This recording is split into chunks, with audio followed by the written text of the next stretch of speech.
সমাজের কিছু অসাধু ব্যক্তি আসলে তারা কেউ কেউ আবার সমাজের নেতাও প্রভাবশালী, তারা ওই যিনি মারা গেছেন তার পিতাকে অথবা তার আত্মীয় স্বজনকে ওই প্রভাবান্বিত করে ওই মামলাতে হয়তো অপরাধ করেছেন 10 জন, ওইখানে তারা 1300 নাম দিয়ে দিচ্ছেন। এখন মামলা আইনে যেটা আছে যে কেউ যদি মামলা করে আইনে তাকে আমরা বন্ধ করতে পারি না, মানে আমাদের যে প্রচলিত আইন আমরা বলতে পারি না যে না আপনি 3 জন আপনি 1300 দিচ্ছেন কেন, আপনি 5 জনকে দিয়ে দেন। এটা আমি আইনও তো বলতে পারি না, আইন আমাকে আসলে সেই ক্ষমতা দেয়নি। উনি যত ইচ্ছা দিতে পারেন, কিন্তু এখানে যেটা হচ্ছে যে নিরীহ লোকজনকে দিয়ে তাদের উপরে চাঁদাবাজি, তাদেরকে ভয় দেখানো, তাদেরকে বলা যে তোমার নাম বাদ দিয়ে দিব, এত টাকা দাও, ওসি সাহেবকে এত দিতে হবে, আমাকে এত দিতে হবে, অথবা কোর্টে আমি এই বাদীকে দিয়ে এফিডেভিট করিয়ে তোমার নামে তোমাকে দায়মুক্ত করে দেব। এইসব করে তাদের উপরে একটা বিপুল চাপ তৈরি হয়েছে, উদ্বেগ তৈরি হয়েছে, আতঙ্ক তৈরি হয়েছে। এখন এই জায়গাটায় আমি পুলিশের প্রথম দিন থেকেই বলে আসছি যে যারা আমাদের তদন্তকারী যারা মামলার, তাদেরকে রিপিটেডলি আমরা বলছি যে তার তদন্তে যারা নিরীহ, যারা আদৌ এই ঘটনায় সম্পৃক্ত নন, তাদেরকে কোনো অবস্থাতেই গ্রেপ্তার করবে না।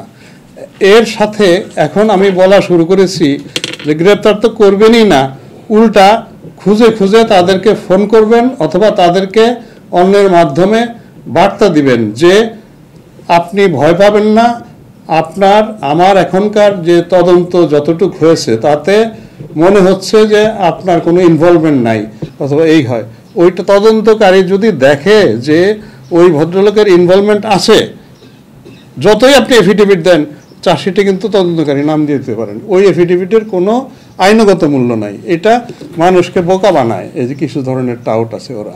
তো এটা আমরা বারে বারে বলছি।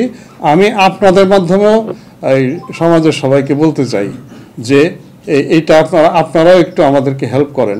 হয়ে গেছে এখনও তো আমাদের প্রায় 1500 এখনো আমরা উদ্ধার করতে পারি নাই। এই জায়গাটায় প্রায় 1500 কি এটা তাই আলামিন, তাই না? ওকে, এখন হ্যাঁ সারা দেশে। এখন এই জায়গাটায় আমি আপনাদের সাহায্য চাই।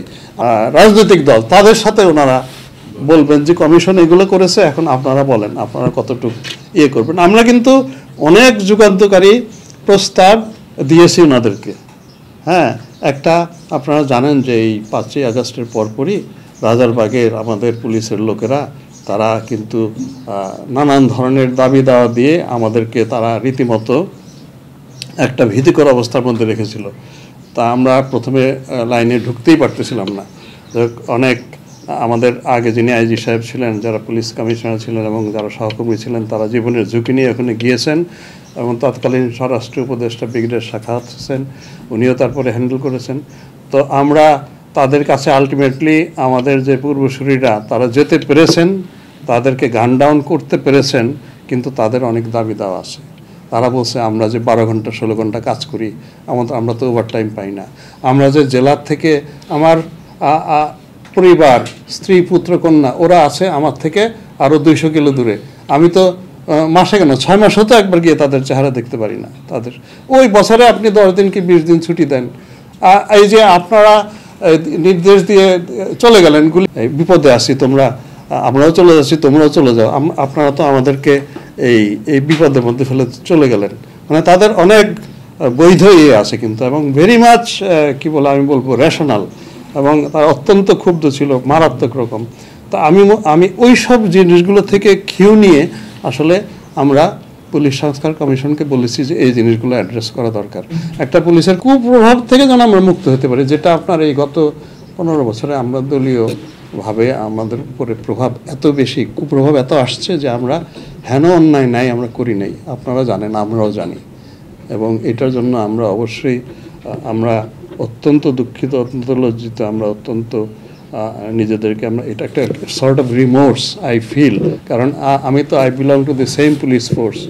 এটা আমাদের মধ্যে সেই রিয়েলাইজেশনটা আসে যখন যেসব চিত্র দেখি, যেসব ঘটনা আমরা ঘটিয়েছি, আমার মনে হয় পৃথিবীর ইতিহাসে কোনো পুলিশ এরকম করে না।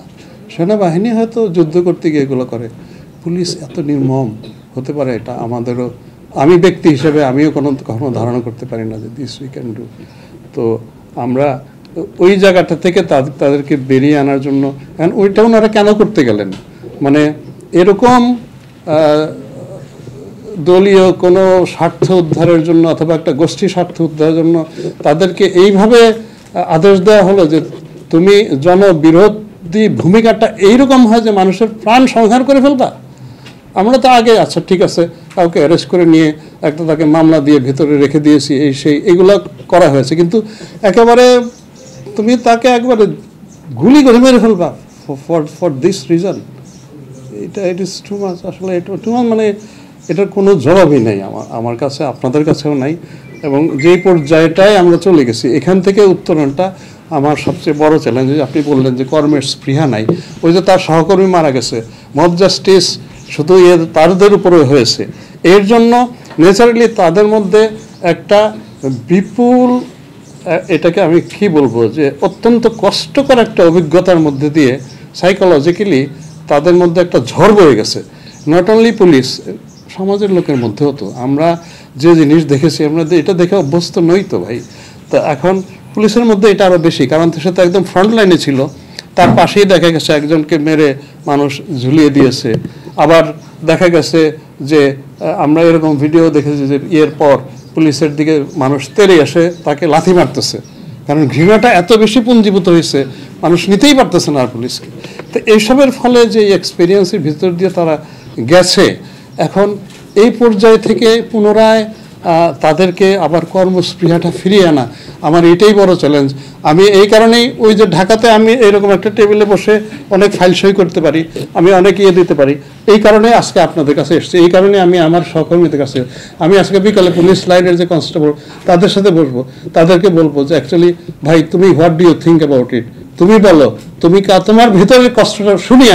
আমি ইন্সপেক্টর জেনারেল, এটা আমার দায়িত্ব টু লিসেন টু ইউ। আমি হয়তো সব সমাধান করে দিতে পারবো না, I want to exchange views with them.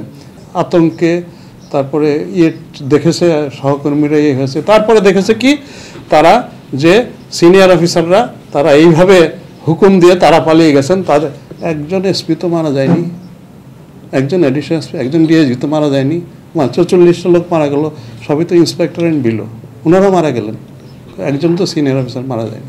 তার মানে আমরা পালিয়ে চলে গেছি তাদেরকে পুরোপুরি অনিরাপদ রেখে। এখন এই ফোর্সকে আবার জাগিয়ে তোলা, এই জায়গাটায় আমি সবচেয়ে বড় চ্যালেঞ্জ ফেস করতেছি। এখন